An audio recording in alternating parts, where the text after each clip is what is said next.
वे दोनों लोग एक दूसरे के आमने सामने कुछ इस तरह बैठे थे कि मानो बीच में मौजूद सन्नाटा भी उन्हें महसूस कर रहा हो। उन दोनों के बीच एक अजीब सी बेचैनी थी, जैसे कोई अनकही बात हवा में तैर रही हो। वे दोनों एक दूसरे को देख रहे थे और ये एहसास दोनों को बराबर था कि आने वाला फैसला सिर्फ उनका नहीं बल्कि पूरे परिवार का होने वाला है। दोनों के बीच कुछ पल की खामोशी के बाद एक ने गहरी सांस ली और बात शुरू की। फैसला कर लिया गया, अब देर नहीं करनी थी।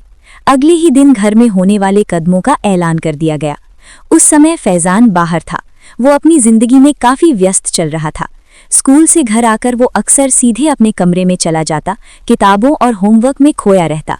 उसे इस सब की कोई खबर नहीं थी।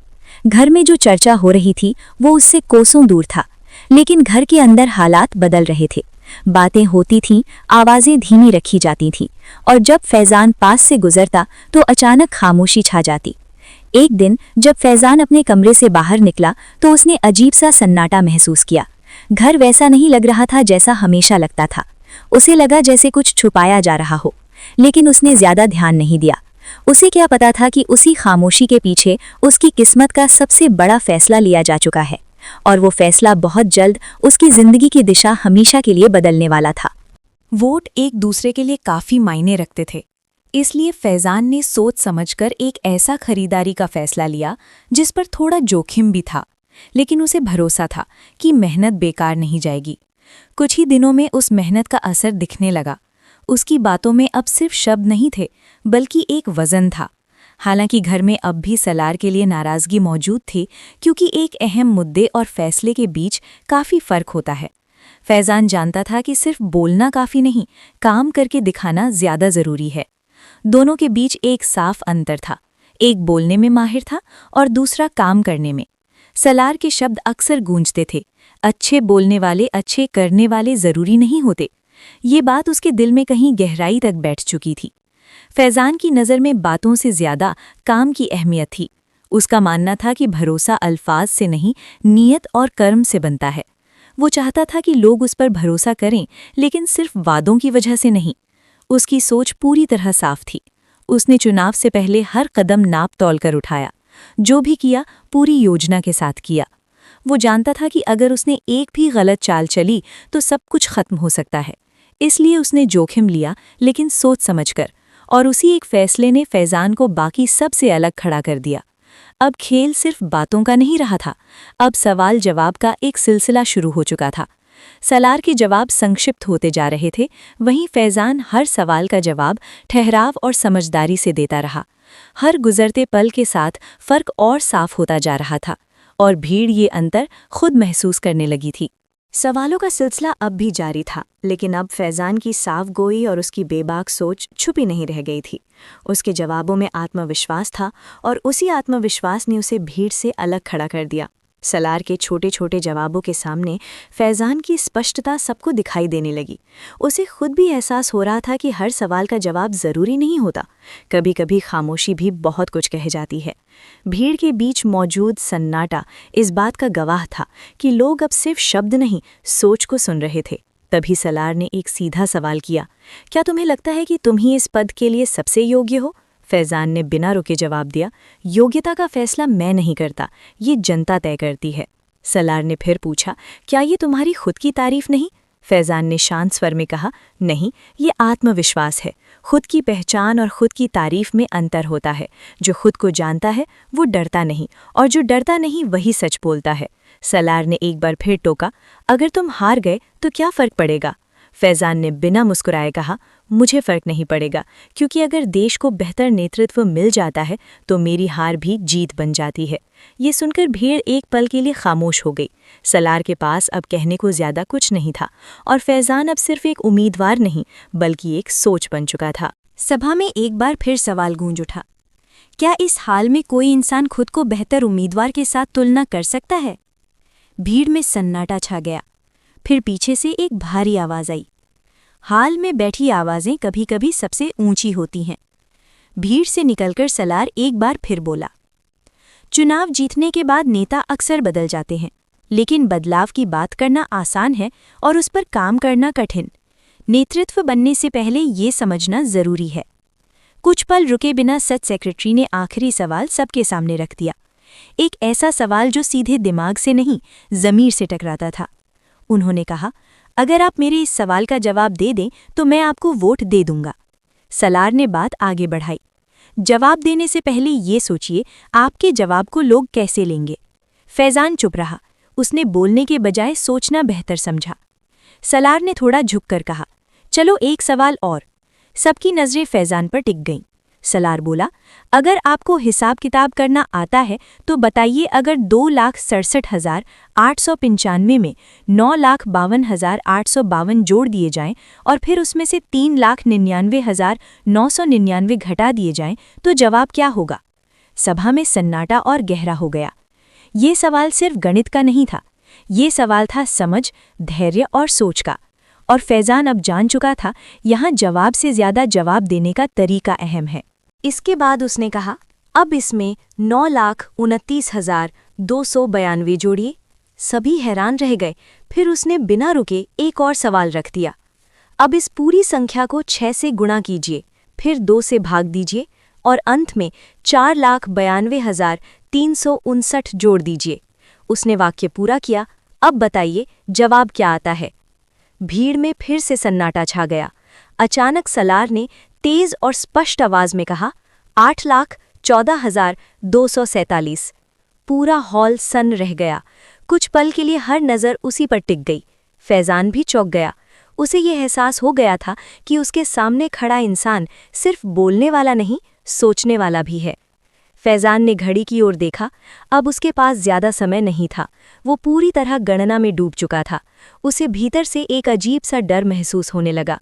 कुछ क्षणों बाद जब सलार स्टेज से नीचे उतर रहा था, तभी उसे याद आया, ये वही सलार था जो पिछले मुकाबले में सिर्फ 150 वोटों से हार गया था, और उस हार के बावजूद उसके चेहरे पर कभी हिस्सा या जलन नजर नहीं आई थी।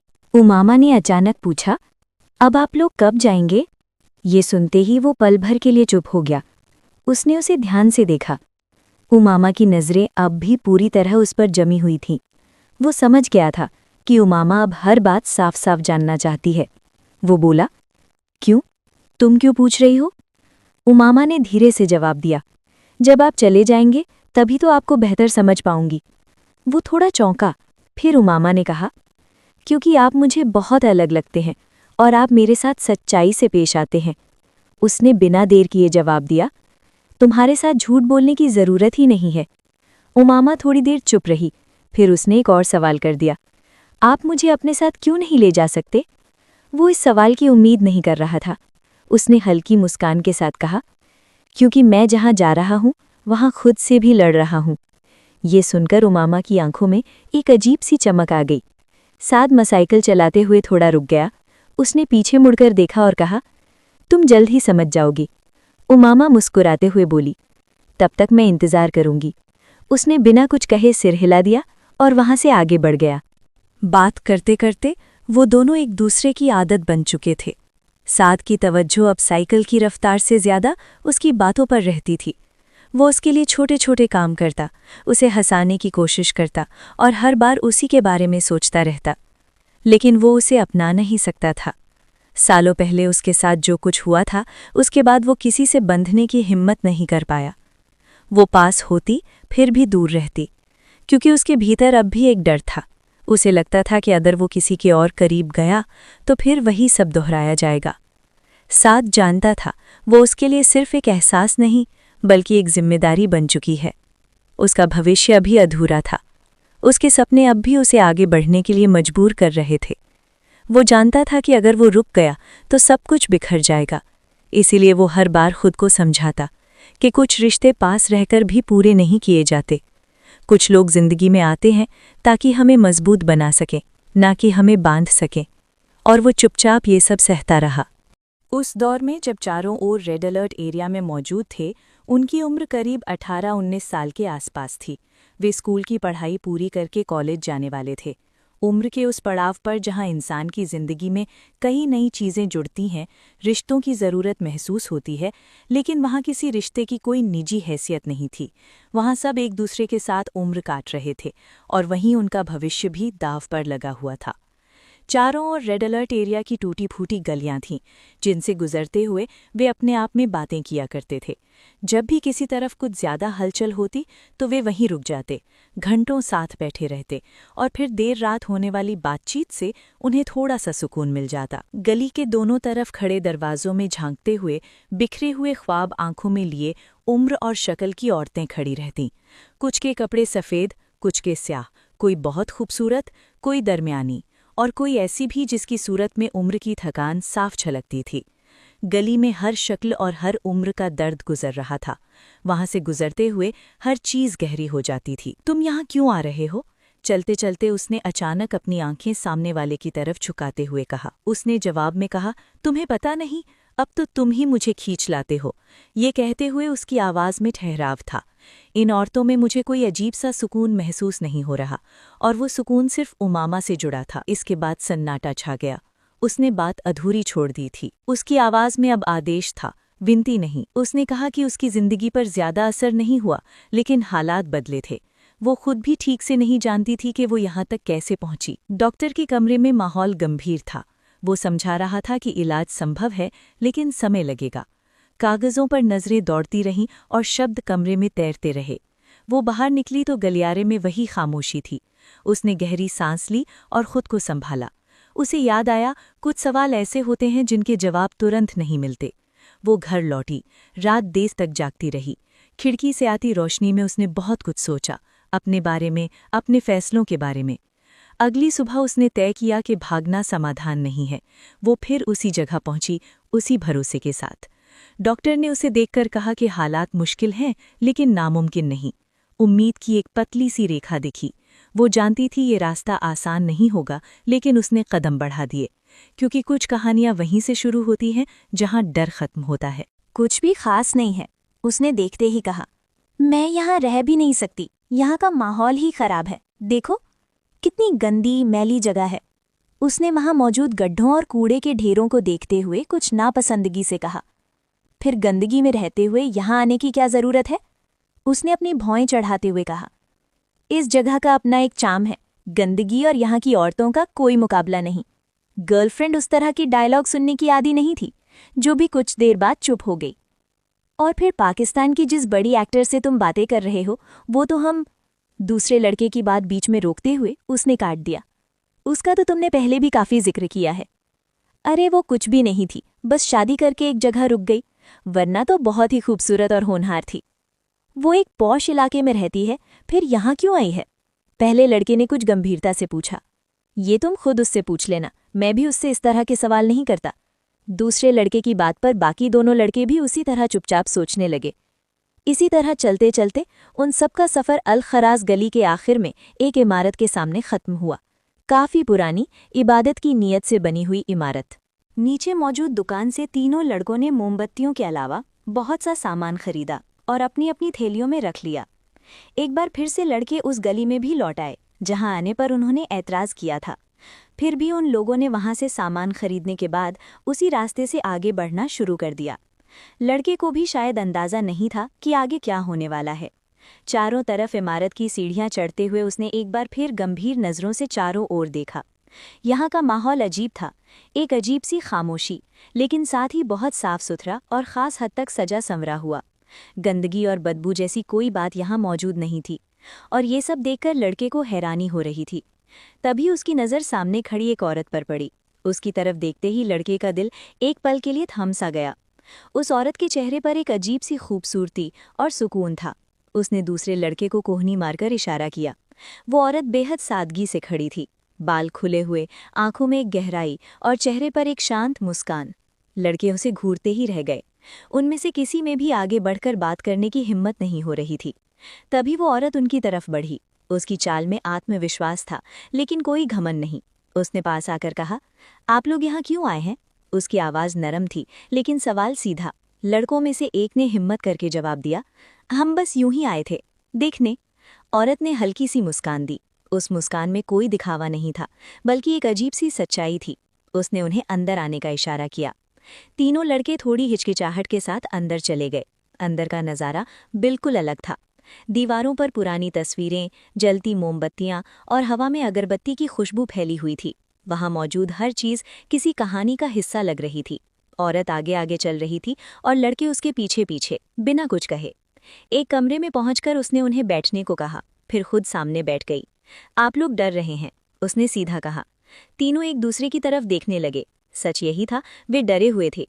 लेकिन डरने की कोई बात नहीं, उसने शांत लहजे में कहा। ये जगह सिर्फ उन्हीं के लिए डरावनी होती है जो सच्चाई से भागते हैं। उसके शब्द कमरे में गूंजने लगे। तीनों को लग रहा था जैसे उनकी सोच पही जा रही हो। तभी उसने आखिरी बात कही, अगर यहाँ तक आए हो तो अब अधूरा छोड़कर नहीं जा सकते। मर्द इतना अक्लमंद हो चुके थे, वापस घर जाने के लिए मसला इसलिए नहीं था कि उनमें से कोई भी घर जाने का इरादा नहीं रखता था। वो सब वहां रात गुजारने आए थे। उन चारों ने भी रात वहीं गुजार दी। अगले दिन वो उसी परकादरी में उस दूसरे लड़के ने जहां लेटे हुए पहले लड़के से पूछा, जो उस वक्त लैपटॉप वाली सिकादरी से बाहर देखने में मशगूल था, कैसा रहा ये तजुर्बा? अच्छा था, पहले लड़के ने कंधे उचकाते हुए कहा। बस अच्छा था और कुछ नहीं, तुम भी बस। उसने कदरे नाराजगी के आलम में बात अधूरी छोड़ दी। कुछ खाने के लिए अच्छी जगह है, इसके अलावा और क्या कह सकता हूँ? कुछ समथिंग स्पेशल वाली कोई बात नहीं है। मेरी तो खैर इस लड़की से बेहतर है जिसके साथ मैंने रात गुजारी है, उस लड़के ने दो टोक अंदाज में कहा। डाइनिंग टेबल पर हाशिन तीनों की पूरी फैमिली मौजूद थी। खाना खाते हुए वो सब आपस में खुशगप्पियों में भी मशगूल थे। मौजू बिल्कुल आम था, जिस पर उमामा भी मौजूद थी। बाबा, आपने ये बात नोट की कि उमामा दिन ब दिन संजीदा से संजीदा होती जा रही है?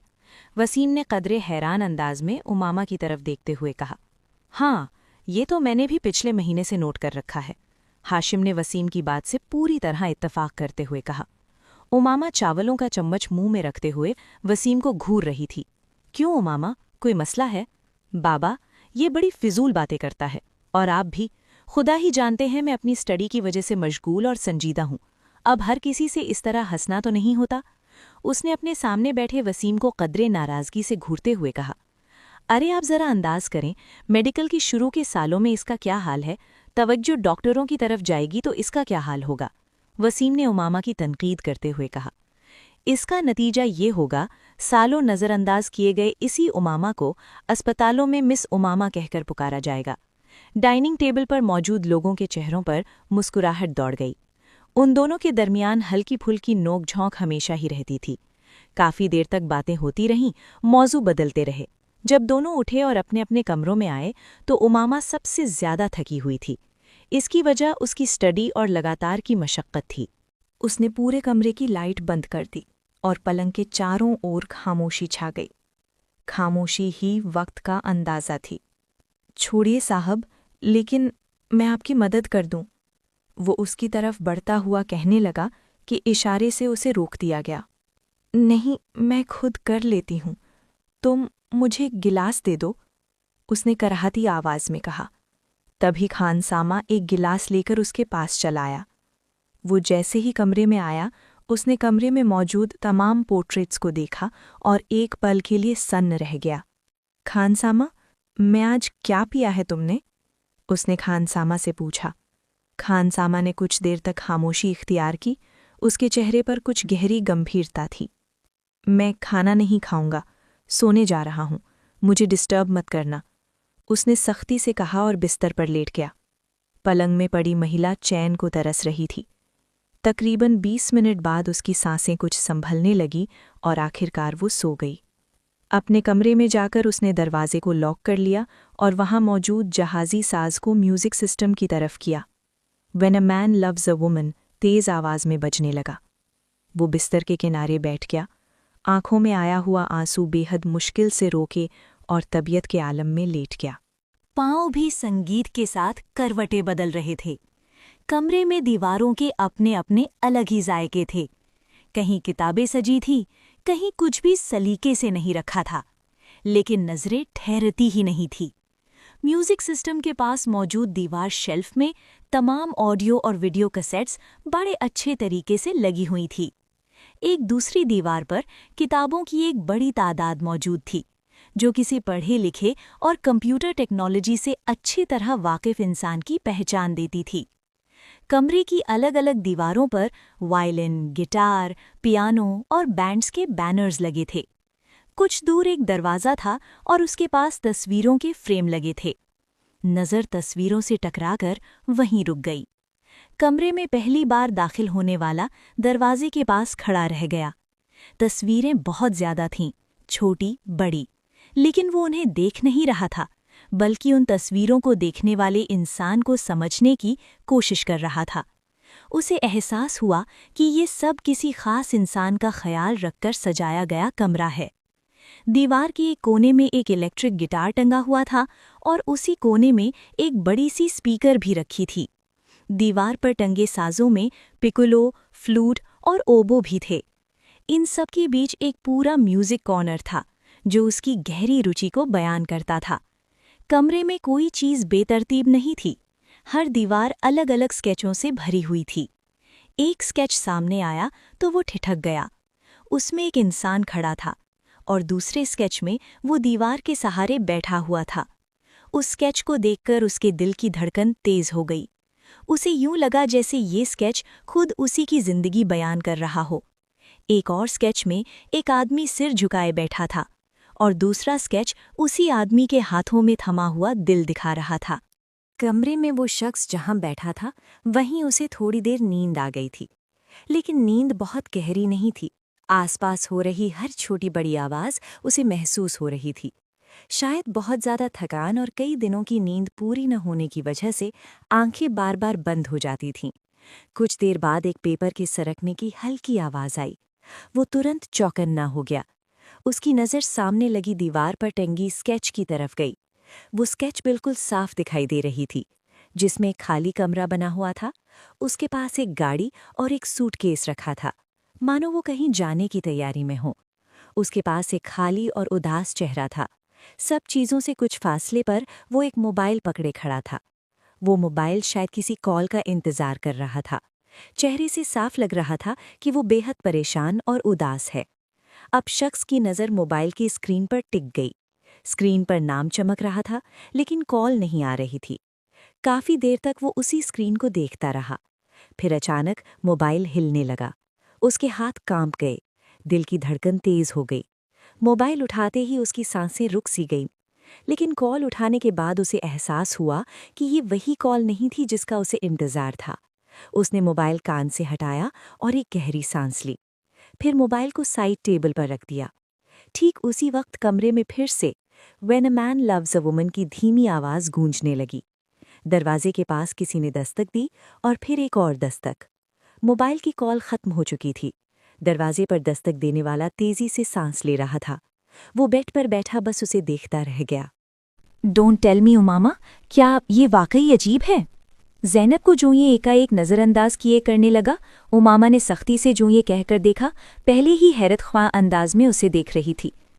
ऐसे नहीं, मुझे देखकर बताओ, क्या ये वाकई अजीब है? ज़ैनब ने इस बार उसे कुछ झुंझलाते हुए कहा। हाँ, मगर ये इस कदर गैर मामूली और हैरत अंगेज़ वाक़या तो नहीं कि तुम इस पर इस तरह रिएक्ट करो, उमामा ने बड़ी संजीदगी से कहा।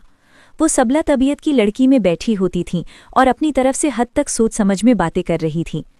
मगर तुम्हें हमें बताना चाहिए था, आखिर राज में रखे ही क्या रह गई थी? उसने बराबर अब्रे ने कहा। राज में तो नहीं रखा, बस ये कोई इंतहाई वाकया नहीं था।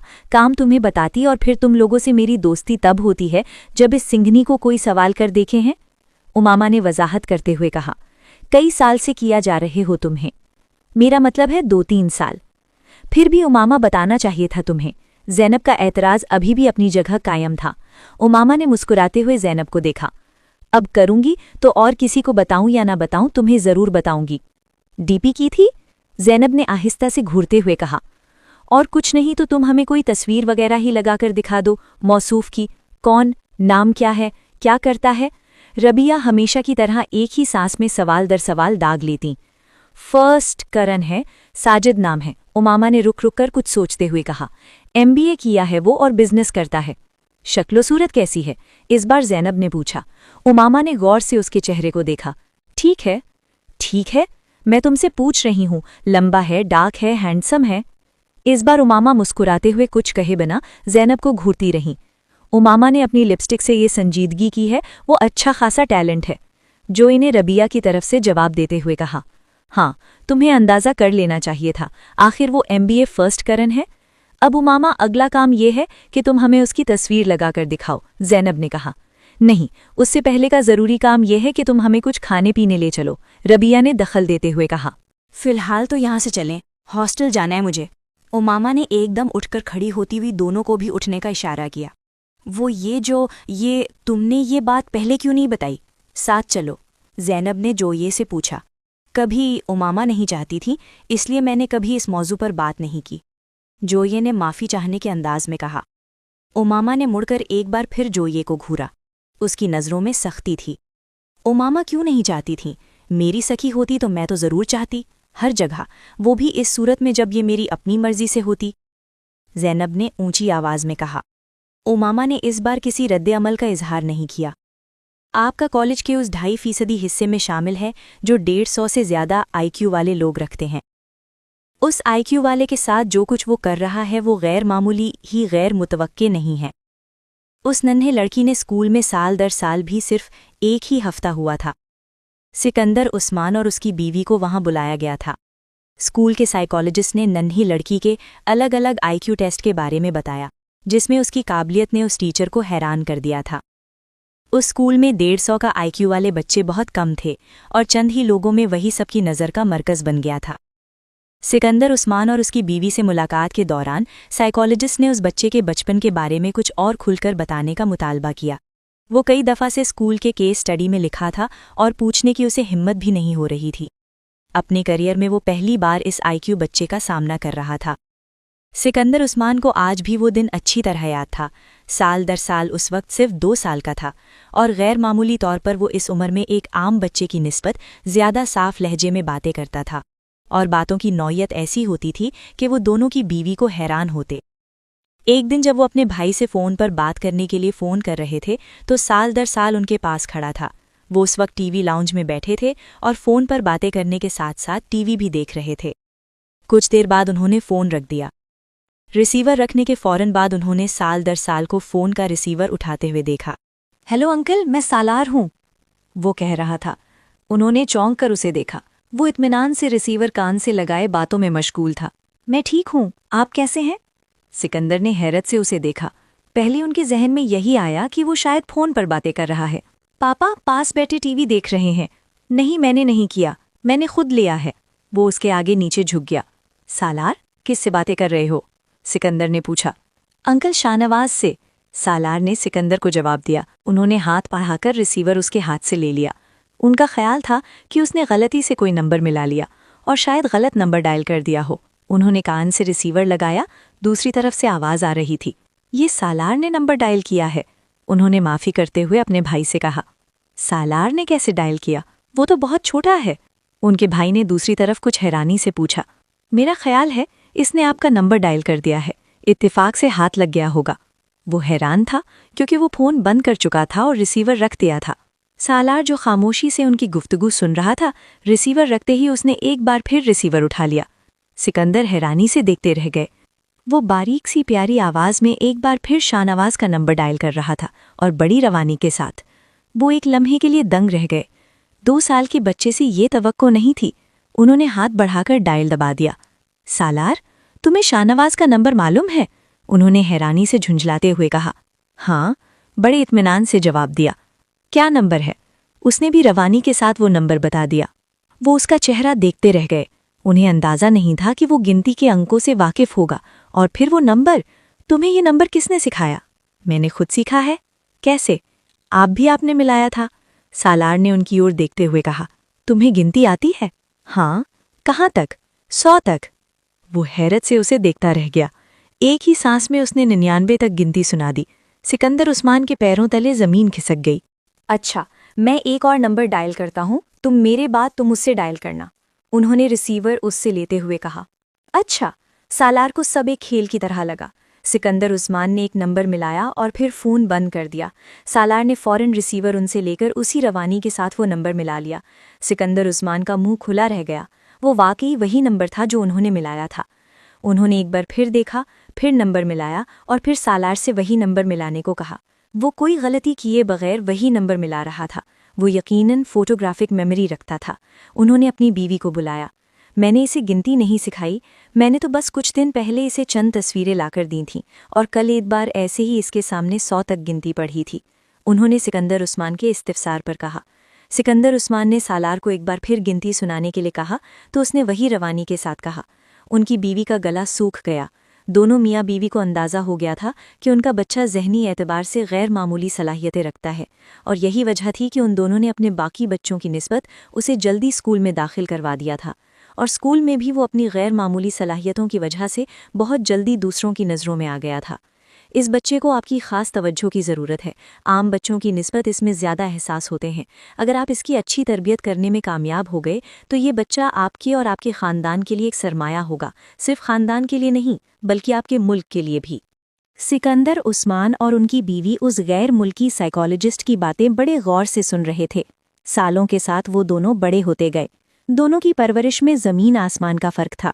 उमामा के माता पिता अपनी बेटी को पूरा समय देते थे, जबकि सैलार के माता पिता उसके भविष्य को बेहतर बनाने के लिए दिन रात मेहनत करते रहते थे। स्कूल में एक टर्म के बाद सैलार अपनी कक्षा में प्रथम आया और अगली टर्म में भी उसने वही स्थान हासिल किया। दूसरी ओर उमामा भी पढ़ाई में अच्छी थी, लेकिन सैलार उससे एक कदम आगे ही रहता था। शिक्षकों की नज़र में दोनों ही होनहार छात्र थे, लेकिन सैलार की एक अलग पहचान बनती जा रही थी। वो हर विषय में अव्वल आने की कोशिश करता और अपनी मेहनत से सभी को प्रभावित कर देता। समय के साथ प्रतियोगिता बढ़ती गई। उमामा को कभी कभी ये महसूस होता कि चाहे वो कितनी भी मेहनत कर ले, सैलार उससे आगे निकल ही जाता है। ये बात उसके दिल को चुभती, लेकिन उसने कभी हार नहीं मानी। एक दिन प्रिंसिपल ने घोषणा की कि जो छात्र पूरे साल में सबसे बेहतरीन प्रदर्शन करेगा उसे विशेष सम्मान दिया जाएगा। ये सुनकर दोनों ने अपनी अपनी तैयारी और भी तेज कर दी। साल के अंत में परिणाम घोषित हुआ। सैलार ने एक बार फिर पहला स्थान प्राप्त किया। उमामा दूसरे स्थान पर रही। सबने सैलार की तारीफ की, लेकिन उमामा ने भी मुस्कुराकर उसे बधाई दी। हालांकि उसके दिल में एक कसक थी, पर उसने तय कर लिया कि वो और मेहनत करेगी। उसे अब खुद को साबित करना था।